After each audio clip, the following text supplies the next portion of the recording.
잠언 14장 17절로 21절 말씀.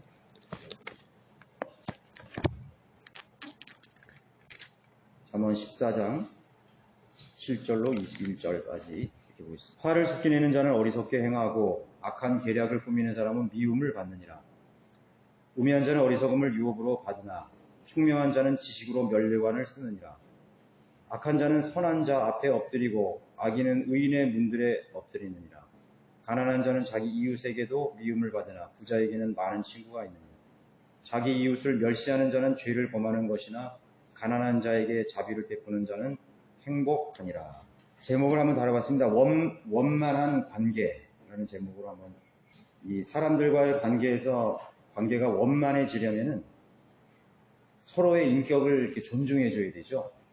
그리스도인으로서 이 지상에서의 생애는 복음과 진리를 전해주는 그런 전령으로서, 매개체로서 이 사람들과의 그 지속적인 관계 속에서 그런 진리와 복음이 증거가 되어야 됩니다. 그렇지 않으면 원만한 관계가 안 되면은 세상의 죄인들에게 예수 그리스도의 그런 영광을 나타내요. 그래서 인간관계 속에서 다른 것들은 다 양보를 해도, 모든 걸 다 내어주어도 진리만은 내가 가지고 있어야 되는 거죠.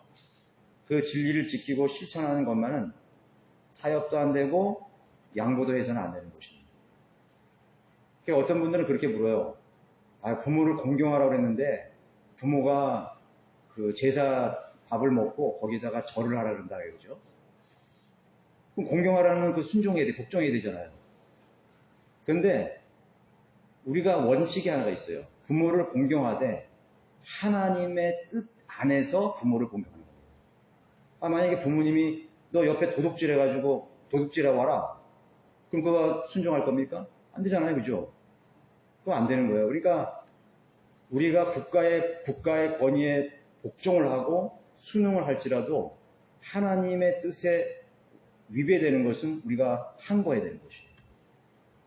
그게 원리입니다. 그러니까 우리가 하위의 법이 있고 상위의 법이 있잖아요. 그러면 우리가 그걸 따지잖아요, 대법원에서. 어느 법을 따질 것인가? 무엇에 더 큰 권위를 두어야 될 것인가? 그러면 더 높은 법과 원리에 맞춰야 되는 것입니다. 그러니까 부모에게 공경하라, 또 사람들과 원만한 관계를 가지라는 그런 의미들은, 그러니까 하나님의 말씀에 대한 그런 기준, 하나님의 권위에 대한 기준을 갖고 있는 상태에서 원만한 관계를 갖고 또 권위에 순종도 하고 법도 지키고 부모도 공경하는 것이죠. 그렇게 하면 우리는 원만한 그런 그리스도인으로서 간증을 잃어버리지 않고도 우리가 살아갈 수가 있는 것입니다. 그 인간관계가 좋지 못한 사람들의 공통적인 특징이 뭔지 아세요? 쉽게 화를 냅니다. 그렇죠? 여러분, 쉽게 화내는 사람하고 원만한 관계 낼 수 있어요? 그래가지고 이기적인 실리만을 다 자기가 챙기는 사람들, 그런 사람들을 하고는 아무리 잘하려고 해도 그 관계가 원만하지를 않은 거예요. 특히 화를 내는 사람들에게 쉽게 감정을 드러내고 이런 사람들. 그런 공통적인 특징이 있어요. 관계가 좋지 못한 사람. 그래서 지혜로운 그리스도인들은 육신에 속한 것들을 다 양보하고 그 대신 성경적인 가치관을 우리가 가지고 그들에게 심어지는 것입니다. 영적 진리를 주기 위해서 우리는 육신적인 자아를 포기할 줄을 알아야 되는 것이죠. 그게 지상에서 그리스도인들이 살아야 할 합당한 자세라고 볼 수 있는 것입니다. 17절에 화를 섞여내는 자는 어리석게 행한다 그랬죠.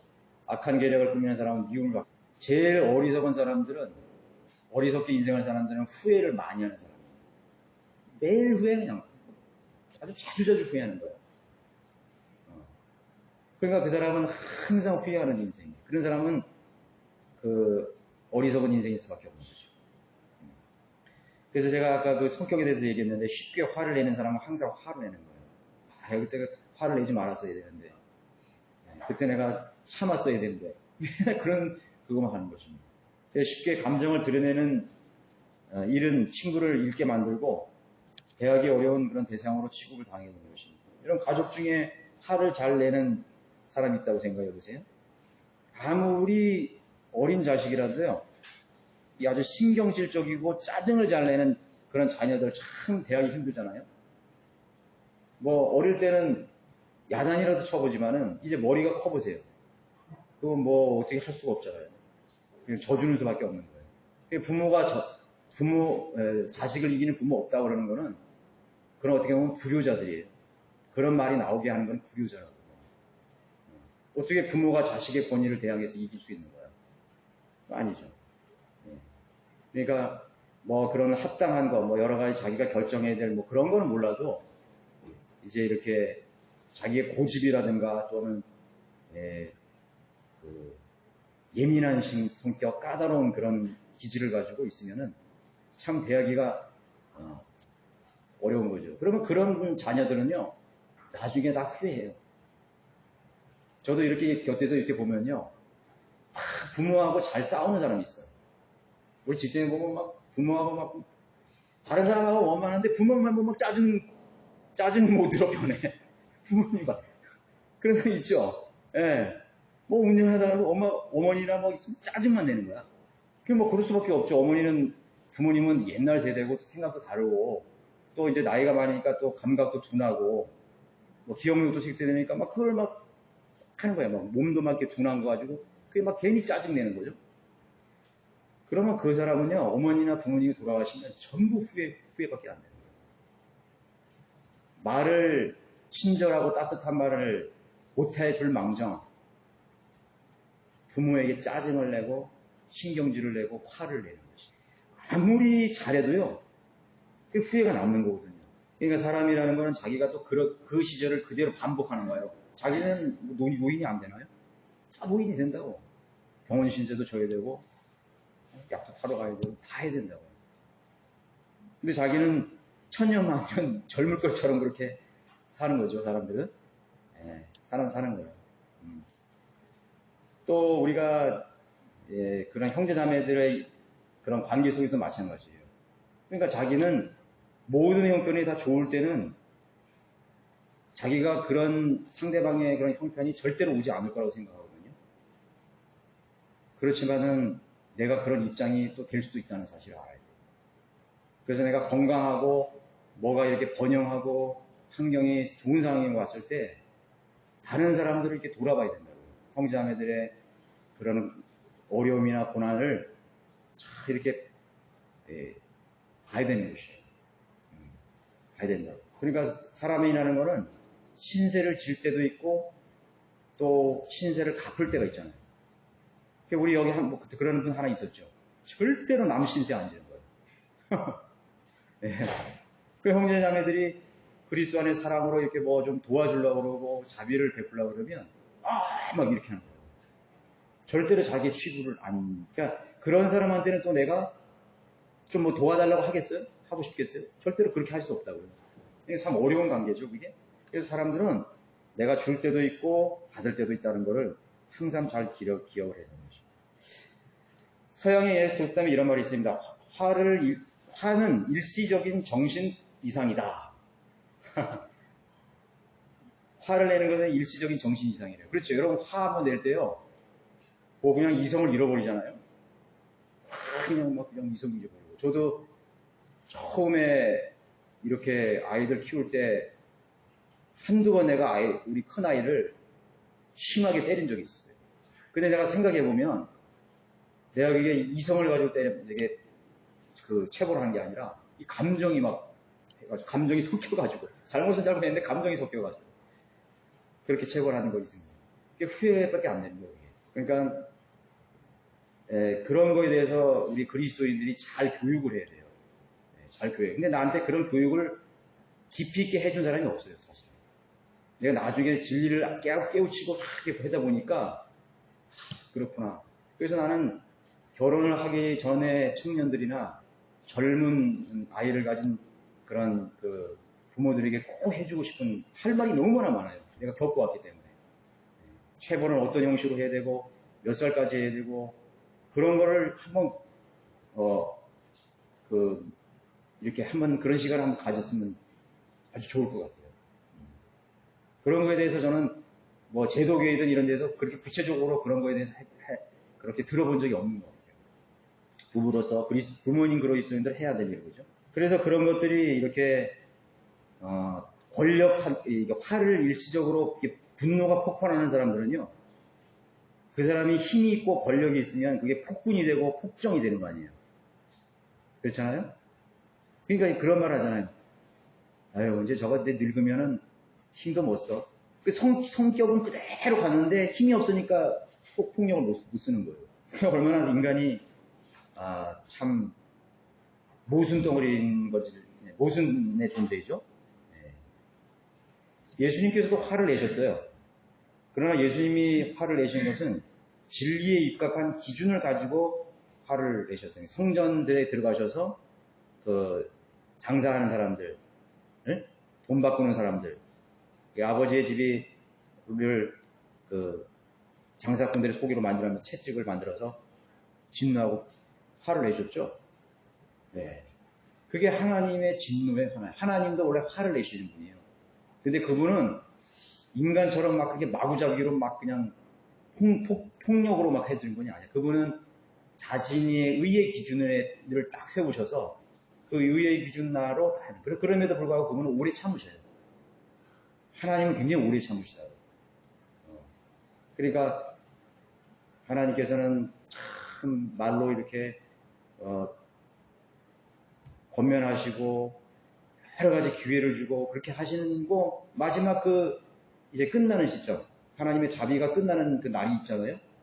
그날에 그 사람을 그 민족이든 국가든 교회든 그 악인을 하나님께서 심판하신 거죠. 그게 어디예요? 그 지옥에 가는 날이에요. 그러니까 인간은 죽는 순간까지 하나님께서 참아주시는 거예요. 근데 사람은 못 참어. 아유, 저런 인간도 하나님이 살려주시는, 우리 그럴 때 있잖아요. 야, 뭐 저런 사람을 어떻게 하나님 살게 하시지, 그냥 데려가 버리시지. 그런 우리가 마음이 많이 있잖아요. 근데 하나님 그 사람을 참고 계시다고. 참고 계시고, 참, 회개하고 돌아오고, 또 자기 스스로를 돌아보기를 그렇게 기다리고 있는다는 거죠. 예수님은 바리새인들과 그런 종교 지도자들에게 거침없는 책망을 하셨죠. 많은 설교를 했습니다. 너희 그 지옥의 독사의 세대여, 너희 눈이 범죄하거든 우리는 빼버리라. 그렇게 하면서 예수님의 설교 중에서 30%가 지옥에 관한 설교예요. 그러니까 72번 지옥에 대해서, 그러니까 3번 중 1번은 그 지옥에 대해서, 심판에 대해서 설교하셨다. 그래서 우리는 성경적인 설교를 하려는 사람들은 하나님의 심판과 지옥에 대해서 많이 설교해야 되는 것입니다. 근데 사람들 그거 듣기 싫어하죠, 그런 걸. 듣기 싫어하는 거예요. 하나님은 화도 안 내리시는 분이고 그런 걸로 알고 있다.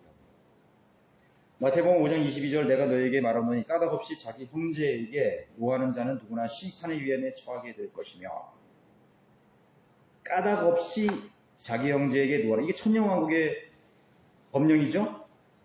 천년왕국 시대는요, 형제에게 이유 없이, 개혁성경이 여기서 삭제해버렸어요.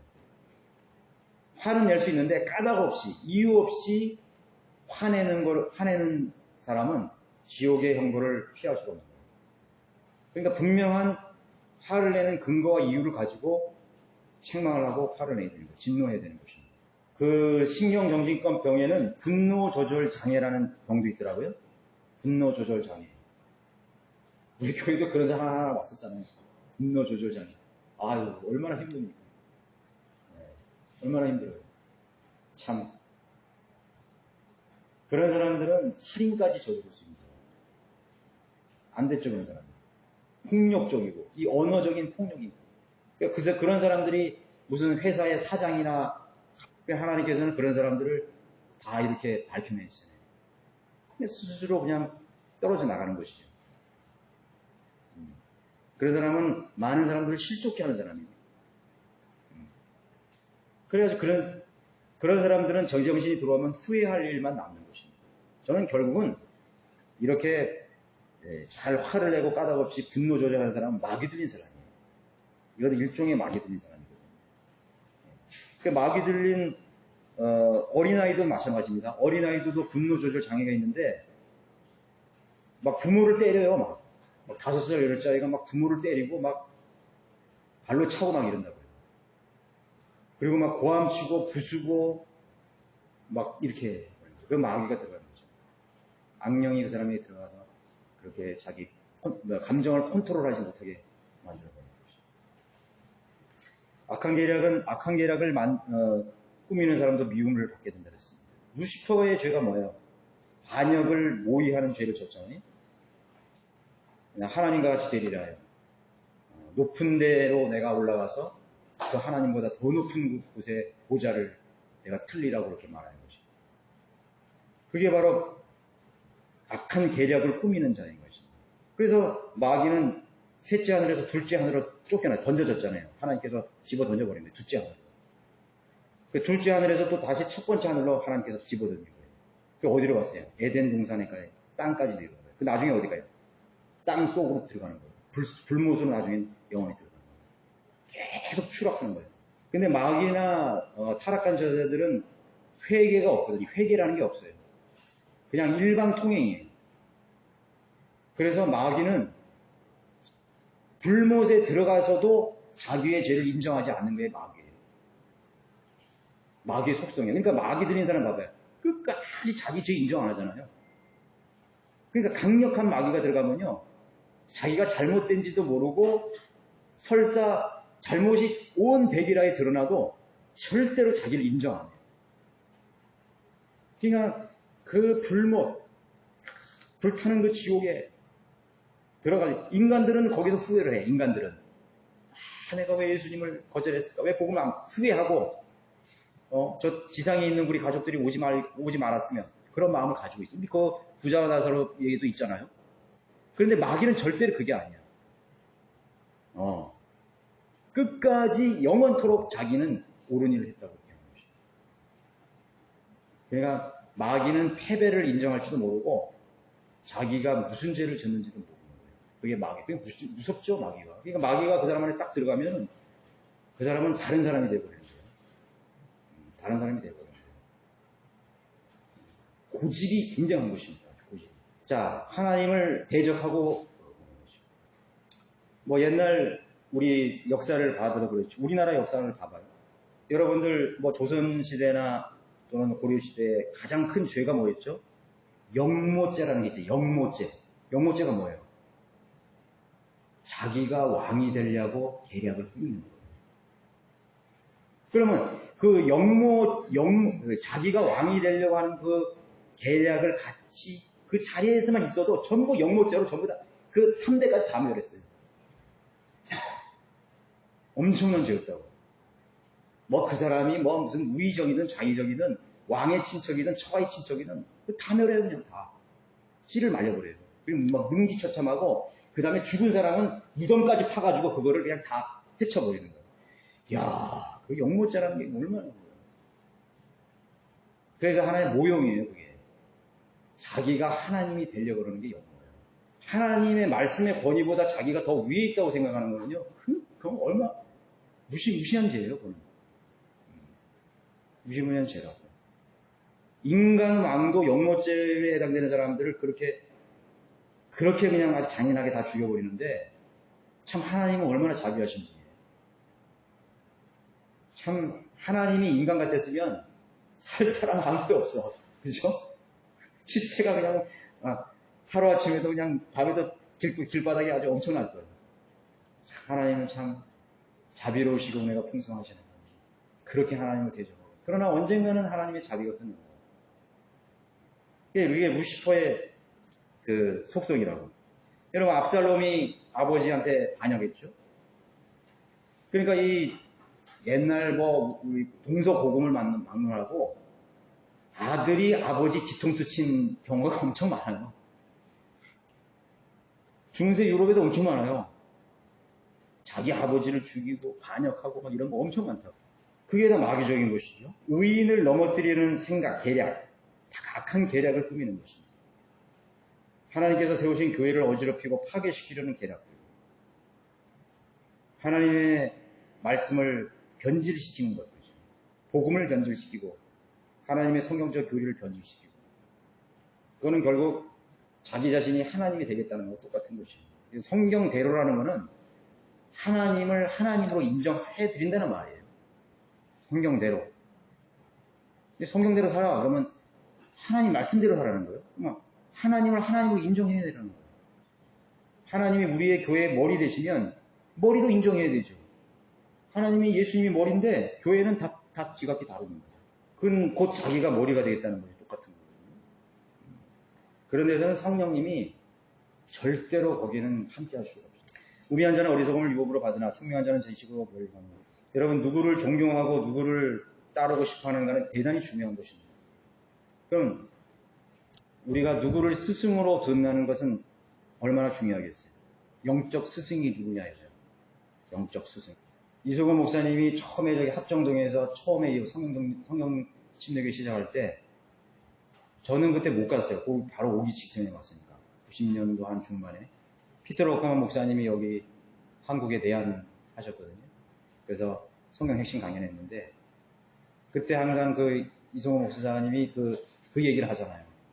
플랜카드 크게 써서 우리의 영적 스승 피터 러크만 초청 강연회. 우리는 러크만이라는 사람을 하나님처럼 그렇게 추종하는지는 않아요. 그러나 그분이 진리를 깨닫고 성경을 사랑하고 하나님을 두려워한 그것을 본받는 거죠. 그리고 그 사람을 통해서 진리의 지식을 정립을 했는데 그 정립한 걸 우리가 배우는 거예요. 그래서 성경하고 다 우리가 대조해봐가지고 정말 이게 성경적이라 이거죠. 그 영적 수준을 하는데 또 우리 대한민국은 저 자신에게는 저는 이소호 목사님이 제 영적 스승이에요. 제가 신앙을 공부했으니까. 제가 하나님의 사역을 하는 본도 다 이소호 목사님 본을 받는 거예요. 거리에서 설교하고 복음을 외치고 부령하고 전부 이소호 목사님 배웠어요. 우리 성도님 있는 사람 다 그렇다고요. 복음에 대한 열정. 그러면 이소호 목사님 같은 경우는 항상 어딜 가냐 닥치는 대로 복음을 전해요. 뭐 없어 대상이고 없어 그냥 다 하나님 앞에서 다 그냥 죄인이기 때문에 우리는 좀 사람 뭐 용모도 보고 이런 것도 막 보잖아요. 이소호 목사님 그런 거 없어요. 길 가다가 그냥 그 질문한다고. 죽으면 영원한 시간 어디서 보내겠냐고. 그런 것을 우리가 영적 스승이에요. 저는 그런 부분들이 항상 뇌리에 남기 때문에 그렇게 되려고 생각해요. 러크만 목사님. 또 그 위에는 누가 있었어요? 우리 성령들이 믿는 교회사에 많은 사람들이 있잖아요. 우리가 우리 회자되는 많은 사람들. 남들이 뭐 조주 밀러가 뭐 2만 버든 기도의 응답 받고 뭐 허드슨 틸레가 어떻고 리빙스턴 있고 월리엄 캐리가 어떻고 아니 그 사람 내에서 그 사람이 어떻게 살았는지도 모르고 남들이 그렇게 하니까 자기도 그렇게 얘기한다. 그건 스승이 아니지. 그 사람이 구체적으로 어떻게 주님을 위해서 헌신하고 그리스도인답게 살았는지를 잘 알아야 된다고. 그래야 그 사람을 본받고 추구하려고 하게 됩니다. 그래서 영적 스승, 영적 목자를 배반한 사람들의 신사라는 것은 자기 스승을 버린 사람과 똑같은 것이에요. 자기 스승을 그냥 버리고 똑같다고. 그런데 좀 이상한 점이 하나 있어요. 피터 러크만 목사님이나 미국도 마찬가지지만 한국에도 이소호 목사님을 배반하고 떠났어요. 막 욕하고 떠난다고요. 저 사람 막 성격 더럽고 뭐 어쩌고저쩌고 하고 떠난다. 그러니까 이제 그 사람이기 때문에 실수하는 부분이 있잖아요. 그런 거를 꼬집어내가지고 이제 막 비난한다고. 근데 그 사람들이요, 자기가 그 영적 스승한테 다 배워놓고, 그걸 또 그대로 가서 자기 목회 현장이나 사역에서 좀 써먹어요, 그거를. 그럼 저는 그런 거를 진리의 지식을 도둑질한 사람이에요. 그래서 마치 그걸 자기가 연구한 것처럼 막 내놔요. 진리는 이렇고. 그럼 모르는 사람들이, 저 사람 굉장한 걸 깨달아요. 그게 러크만 목사님 지식이고 이소호 목사님, 이 성경들이 믿는 지식을 자기가 몰래 갖다가 해놓는 거예요. 분명히 얘기해줘요. 이거는 나는 누구에게서 배웠다. 누구에게 가르침을 배웠다. 분명히 오픈하고 해야 되는데 마치 자기에게 나온 것처럼 그렇게 그런 사람 많아요. 여기서 나간 사람들. 그리고 그렇게 해가지고 그 사람들은 성경대로 믿는 교회 뭐 이래가지고 사역을 하고 있어요. 그런 지식 도둑놈들. 영적 스승도 없어요. 사람은 불완전하죠. 그래서 영원한 스승은 못해요. 우리가 영적 스승이라도 불완전한 사람들. 그냥 본받아야 할 것만 본받는 것입니다. 그리고 여러 가지 인간적인 단점이나 그런 것들을 이해하고 포용해 주어야 되는 거죠.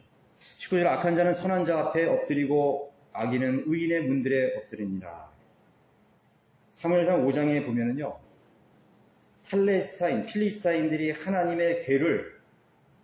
그 언약궤를 뺏어가지고 다곤 신전 앞에 안에다가 그걸 옆에다 세워놨어요. 그 다음날 가봤더니 다곤 신장이 그 신상이 법궤 앞에 확 넘어져 있는 거예요. 아시죠? 그것도 세워놨단 말이에요. 그것도 다음날 가보니까 이제는 넘어져가지고 목이 부러져 있고 팔이 다 두 개 다 뽑아버리고 몸통만 머리는 저쪽 가 있고 막 이렇게 됩니다. 법궤가 막 이렇게 막 살아나가지고 막 이렇게 했을까요? 그게 법궤는 뭐냐면 그게 궤는 뭐냐면 하나님의 율법이 들어있는 상자거든요. 그러니까 빛과 어둠은 같이 하지 못하고 충돌했을 때 어느 하나가 정복하거나 정복을 당해야 돼. 타협이란 없어요. 타협은 없다고. 그래서 여러분 그런 간증 많이 듣잖아요. 우리 집이 우상 숭배했는데 내가 거듭나가지고 진리를 알고부터 그 핍박을 많이 당해요. 그러나 나중에는 자 핍박했을 때 내가 그걸 타협하면 어떻게 되는 거예요? 그거 지는 거죠. 타협하면 내가 무릎 꿇는 거예요. 다곤이 이기는 거예요. 그런데 하나님의 말씀에는 절대로 패배가 없어요.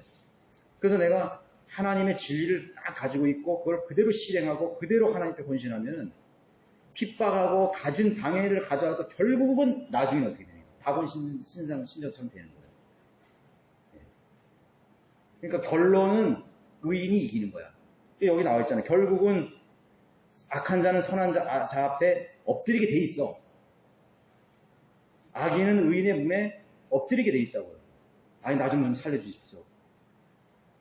그러면 우리가 어떻게 해야 되겠습니까? 이렇게 돼버린다고요. 그래서 우리는 그리스도인이 하나님의 진리를 가지고 있다는 하나님의 영이 함께 하시고 하나님의 진리를 내가 가지고 있다는 것에 대해서 그런 영적인 자긍심을 항상 가지고 있어요. 하나님은 세상에 있는 이보다 어떤 이보다 더 위대하시다. 강하시다 이거예요. 그러한 자긍심을 가지고 있어야 됩니다. 그럴 때 하나님이 기뻐하시는 거예요. 반드시 이긴다고요. 그래서 하나님을 신뢰하고 끝까지 믿음을 놓지 말아야 된다는 거죠. 악한 자들은 불의와 변칙으로 계속 다가오죠. 계속 이기려고 한다고요. 어떤 수단과 방법을 무시하고 계속 이기려고.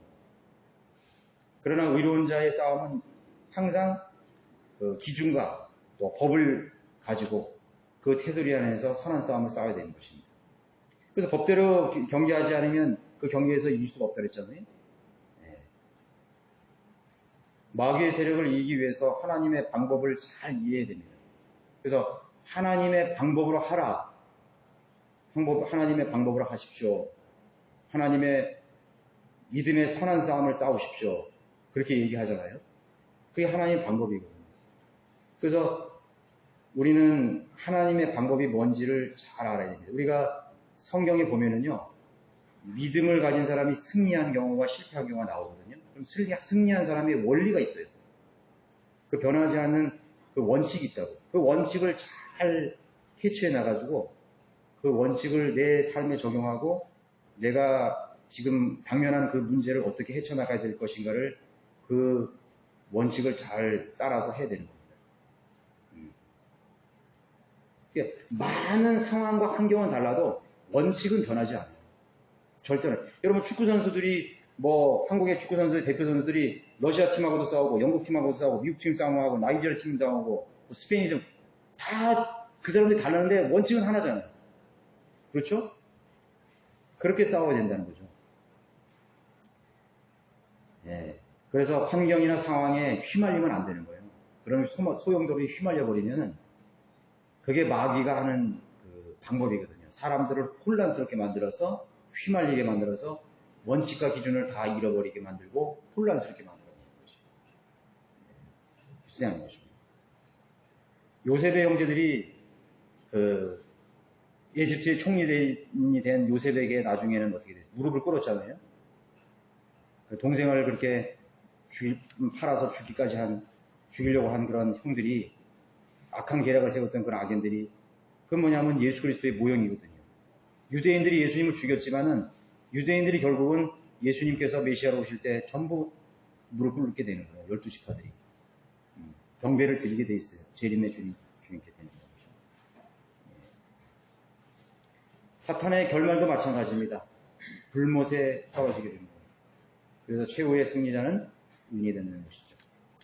가난한 자는 자기 이웃에서 미움을 받으나 부자는 많은 친구가 있느니라. 참 명언이죠. 가난한 자는 자기 이웃의 미움을 받고 부자는 왜 부자가 친구 많을까요? 돈이 많으니까 친구 많겠죠.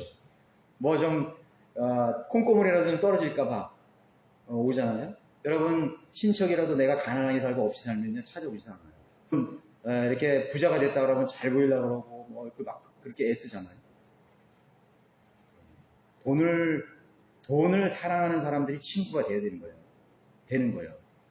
돈을 사랑해야 돼요. 근데 한 가지 문제가 있어요. 그런데 그 부자는 그 많은 친구들 중에 누가 진정한 친구 있는지 절대 몰라요. 근데 돈이라는 매개체가 있었기 때문에 그걸 보고 왔기 때문에. 진짜 친구가 없어, 그런 사람은 사실은. 있을 수도 있겠죠. 그러나 진정한 친구가 누구인지 몰라요. 자기가 거지가 되어지 보지 않는 한은 자기를 사랑했던 그런 사람들 중에 누가 진짜 친구인지 모르게 되는 거죠. 요새 왜 이혼하고 가정이 파괴되는 경우가 많아요. 다 그런 거라고요. 여러 가지 조건을 보고 결혼했기 때문에 그 조건이 이제 사라져버리면 금이 가기 시작하는 거예요. 인간관계에 금이 가기 시작하는 거죠. 그래서 가난은 무시를 당하는 그런 세상이 되는 것입니다. 그러나 우리는 그것을 재해석해야 되죠. 우리는 영적 보화를 나누어 줄 수 있는 사람이 되어야 되는 거예요. 또 베드로가 그 회당에 들어갔을 때 그 안진뱅이가 뭔가 이렇게 구걸하고 있었잖아요. 그때 뭐라 그랬어요? 나에게 은과 금은 없으되 나사렛 예수 그리스도 이름으로 일어나 걸어라. 내게 은과 금은 없어도 그 생명이신 예수 그리스도는 줄 수 있다는 거예요. 거기서 표적과 기사가 나왔잖아요. 우리는 뭐예요? 우리도 마찬가지예요. 나는 당신에게 돈도 줄 수 없고 아무 도움이 줄 수 없어. 그러나 나는 그 은과 금보다 더 귀한 이 진리를 줄 수 있다 이거예요. 천지 만물을 말씀으로 창조하신 위대하신 하나님의 그 진리의 지식을 줄 수 있다. 그 진리의 지식 안에 인간이 가져야 될 철학이 있고 사상이 있고 신념이 있고 여러분 하나님의 진리의 지식 안에 드는 신념만큼 더 위대한 신념이 어디 있어요? 그 철학보다 더 위대한 철학이 어디 있어요? 필로소피란 말이 뭐예요? 지혜를 사랑한다는 뜻이에요. 그 지혜가 어디 있어요? 예수 그리스도 안에 이 성경 안에 있는 거예요. 그 진정한 철학자는 성경을 아는 사람이 진정한 철학을 논할 수가 있는 거예요. 아르키메데스, 플라톤, 필로 그 사람들하고는 토론할 수 있어 얼마든지. 노노맹자 얼마든지 토론할 수 있어. 이 진리를 가지고 있는 한 무엇이든지 다 대답할 수 있어. 석가모니가 깨닫지 못하는 건 난 답해줄 수 있어. 소크라테스는 뭐라 했어요? 악법도 법이다. 그러면서 독약을 먹고 자살해버렸잖아요. 너 자신을 알라. 자기 자신도 모르고 죽었어, 이 소크라테스는요. 내가 누구야? 나는 죄인이지. 그리고 나의 거듭났으면 하나님의 자녀고, 몸 혼용을 가지고, 얼마나 정확한 것이에요. 죽으면 우리 혼은 지옥에 가고, 영은 죽어 있고, 몸은 썩어서 죽지만 다시 생명의 부활이든 심판의 부활이든 다시 일어난다. 답이 다 있어요, 여기에. 석가모니가 그 보리스나무에서 말이죠. 왜 사람은 태어나서 병들고 늙고 죽을까? 왜 죽지? 왜 병들까? 성경에 딱 나오세요. 죄의 삭은 사망이죠. 죄 때문에 인간이 불행해지고 늙고 병들고 노화되는 거예요. 나와있죠, 답이. 공자가 그랬어요. 내가 아침에 도를 깨우치면 저녁에 죽어도 여한이 없느니라. 도도 깨우치도 못하고. 도라는 거는 길도잖아요. 나는 길이요. 답이 여기 다 나와 있어요. 여기 헬라 철학이나 그리스 철학자들, 그 사람들이 연구한 거 이렇게 내가 한번 보면은요. 성경에 저거 다 답이 있다니까. 그 사람들이 물었던. 그죠? 그러니까 우리가 줄 게 얼마나 많어. 나는 사실 물질적으로는 없어도 사랑도 주고 은혜도 주고 무엇인지 줄 수 있어요. 그게 그리스도는 아니겠어요? 영적 보호가 있는 거예요. 그게 진정한 부자예요. 자유가 있고 평안이 있고 은혜가 있습니다. 희락이 있고. 자기 이웃을 멸시하는 자는 죄를 범하는 것이나 가난한 자는 자비를 베푸는 행복함. 이 물질적인 부를 가지고도 가난한 것처럼 사는 사람이 얼마나 많아요. 그렇죠? 야, 저 사람은 저렇게 사는데도 왜 저렇게 인상을 쓰고 살까? 그렇게 생각할 때 많잖아요. 그죠? 아, 참. 예. 그래서 그 세상 사람 그런 말이 있잖아요. 위를 보지 말고 밑을 보라는 말 많이 하죠. 그죠? 예. 나보다 더 불행하고 없는 사람을 바라보라 이렇게 말했죠. 그러면 이 세상에서 제일 불행한 사람은 뭘 봐야 돼? 볼 게 없어. 그럼 누굴 봐야 될까요? 지옥을 봐야 됩니다. 지옥에서 울부짖는 그 지옥의 환상 있죠. 막 지옥에서 막 불타면서 끝이 없어. 자기 죄값으로 불타는 사람. 딱 봤더니 밑을 바랐더니 자기 밑에 없어. 난 거지야. 아무것도 없어. 난 부도 났고 나는 뭐 어쩌고 저쩌고 자식도 없고 뭐도 없고 병도 났고 나는 욕과 같이 된 막 그런. 뒤를 봤더니 하나님께서 지옥에서 불타는 그런 불멸하는 혼들의 처참한 모습을 보여줍니다. 그리스도인의 기준이라는 것은 지옥이에요. 그리스도인의 행복의 기준은 지옥이라고. 지옥에서 불타는 죄인들이라고. 우리가 이 세상에서 가장 비참하게 살고 가장 못나게 살고 가장 가난하게 살아도 행복한 사람이야. 나는 기쁘다고 말할 수 있어야 돼요. 왜? 지옥이 되니까. 내가 가난한 건 조금 있으면 끝나요. 내가 아픈 것도 조금 있으면 끝나잖아. 전쟁도 끝나고. 여러분 6.25 사건도 다 지나갔잖아. 2차 대전도 지나가고 남태평양치는 다 지나가고 다 지나갔잖아요. 역사는. 왜냐면 그게 영원한 건 아무것도 없어요. 그렇기 때문에 그리스도인의 기준이라는 것은 지옥이 되고 커트라인은 지옥이에요. 우리는 밑을 보되 사람도 보여주는 것이 지옥으로 가야 됩니다. 그건 제일 행복한 사람이에요. 그래도 나는 여러분 장애자 같은 사람들 얼마나 불행하게 살아요. 근데 그 장애자를 어떤 사람들 보면요 막 웃는다고. 저는 그 전에 서울 천사원에 봉사하러 다녔는데 거기는 사지가 막 간질도 하고 막 이래요. 거기는 부모들이 다 버린 장애자이면서 버려진 고아야. 저기 은평 그 천사원에 가면 규모가 굉장히 커요. 걔가 봉사를 다녔는데 제가 너무 울었어요 거기서. 이야, 정말 내가 불평할 거리는 아무것도 없구나. 응? 내가 오늘 아침에 죽 한 그릇을 먹어도 나는 행복하구나. 와, 근데 거기 있는 그 아이들이 그러니까 한 20살, 제가 그때 24살, 5살 때였거든요. 근데 거기 중에는 나하고 나이 동갑이 있고 나보다 많은 그런 형들이 있었어요. 막 사지가 막 있고 화장실도 못 가 그냥 들고 이렇게 있어야 돼. 간질하고. 그런데 거기에서 내가 우리들이 이렇게 복음 전하고 그런 구원 받으면은 막 행복해 막 이렇게. 막 행복해 한다. 그 사람들이 행복해야 될 이유가 없겠어. 내가 구원받았다는 거야. 내가 지옥에 가지 않았다는 거야. 그거를 알았기 때문에 행복할 수 있는 것이에요. 그래서 가난은 멸시의 대상이 아니라는 걸 분명히 알아야 돼요. 가난한 건 자비를 베풀어야 될 대상입니다. 거지나 나사로는 나관이 같이 아브라함의 품에 갇혔죠. 그래서 가난하면 어려울수록 하나님을 찾을 가능성이 또 높아요, 사실은. 그래서 하나님이 우리에게 어려움을 주는 이유를 잘 알아야 된다. 하나님은 가까이 하라는 거예요. 뭐 다른 거 없어요. 하나님 가까이 하라. 저도 여태까지 어려움이 많았어요, 굉장히.